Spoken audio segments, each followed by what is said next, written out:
Ce soir se termine le FIFM, le Festival international des films de Montréal. Et pour cette première édition, Penelope McQuaid va nous faire un bilan. Vous en avez entendu parler, pas toujours en bien. Notre commentaire à nous, à Star System, c'est que ça manquait de vedettes internationales pour la simple et unique raison que ça veut dire un rayonnement à l'échelle mondiale et qu'un festival en a besoin de cette publicité-là. Comme à Toronto, Oui. c'était assez hallucinant. On est arrivé, par exemple, à l'Intercontinental, on a croisé Jeff Bridges. On s'est rendu sur la terrasse. On a croisé Robin Wright Penn. On a croisé qui d'autre? Nick Nolte, Danny Aiello était là, Chloé Sevigny et... Cuba Gooding Jr. qui nous a réprimandé parce qu'on parlait trop fort. Are you starstruck? The fact that Cuba Gooding is next to us. Cuba. So loud. She's so cute. On riait trop fort. On s'est posé la question comment faire pour attirer ces stars-là à Montréal. Au lieu d'y répondre nous-mêmes, on a décidé plutôt de faire le tour des festivals, bon, toi entre autres, à Cannes, Venise et Toronto, et de laisser les stars parler d'elles-mêmes. À Montréal, on a maintenant 3 festivals de films internationaux. You know Montreal has 3 festivals? Has 3 film festivals? I had no idea. I didn't even know it had one. Et pourtant, il y a 3 fois moins de vedettes qu'au Festival de Cannes, de Venise et de Toronto. Et avec l'arrivée du nouveau Festival international de films de Montréal, on peut se poser la question, qu'est-ce que ça prend pour devenir un grand festival de films? On a vu Venise, on a vu Toronto. Comment est-ce que Montréal peut faire pour réattirer les vedettes internationales ici? Du temps. Comment on peut faire pour attirer les stars internationales à Montréal? Eh bien, je pense qu'on va être obligé de réunifier nos forces et d'avoir un festival de grande envergure internationale. Ce festival-là va prendre peut-être quelques années. On le sait, c'est une première année. On s'attend à ce que ce soit difficile. Espérons jamais à Montréal les vedettes américaines, parce que ça va traditionnellement à Toronto. Toronto a réussi à les attirer. Johnny Depp, es-tu là ce soir? Non. Ah, il est allé à Toronto. Ah.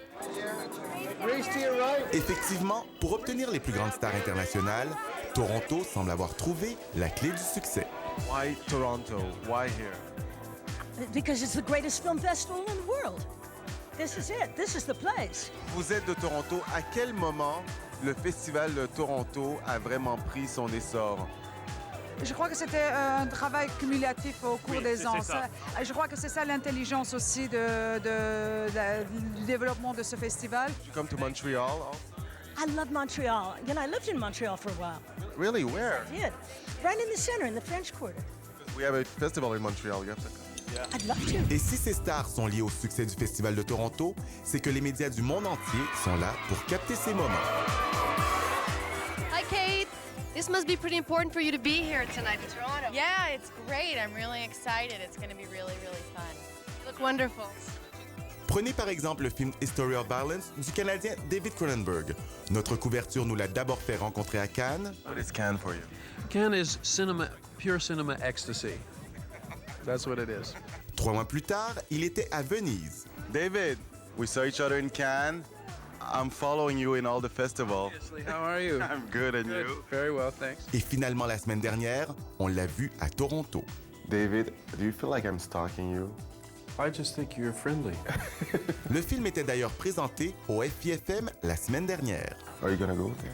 I can't because I'm actually going to be in New York doing a junket with the actors. Comme Montréal n'était pas sur l'itinéraire de David Cronenberg, on a demandé à nos vedettes d'ici quelques conseils pour attirer les stars internationales. Comment tu penses qu'on peut attirer des stars internationales à Montréal dans le cadre d'un festival comme celui-ci? Des restaurants de Montréal. Non, c'est vrai. On a juste à leur dire que c'est le meilleur endroit en Amérique du Nord où on peut manger. On mange mieux qu'à New York, mieux qu'à Boston, mieux qu'à Miami, mieux qu'à Los Angeles. Je dirais qu'il faut convaincre que ça vaut la peine de venir ici plutôt que d'aller ailleurs. Et comment on fait pour convaincre les gens que ça vaut la peine de venir à Montréal? En bâtissant avec les années un festival qui a une personnalité et une ambiance qui se distingue. Et c'est ce qu'on compte bien faire avec une grande fête du cinéma, mais surtout une programmation crédible et populaire. Je suis persuadé que les vedettes vont venir et puis en attendant, contentez-vous de vos petites vedettes québécoises.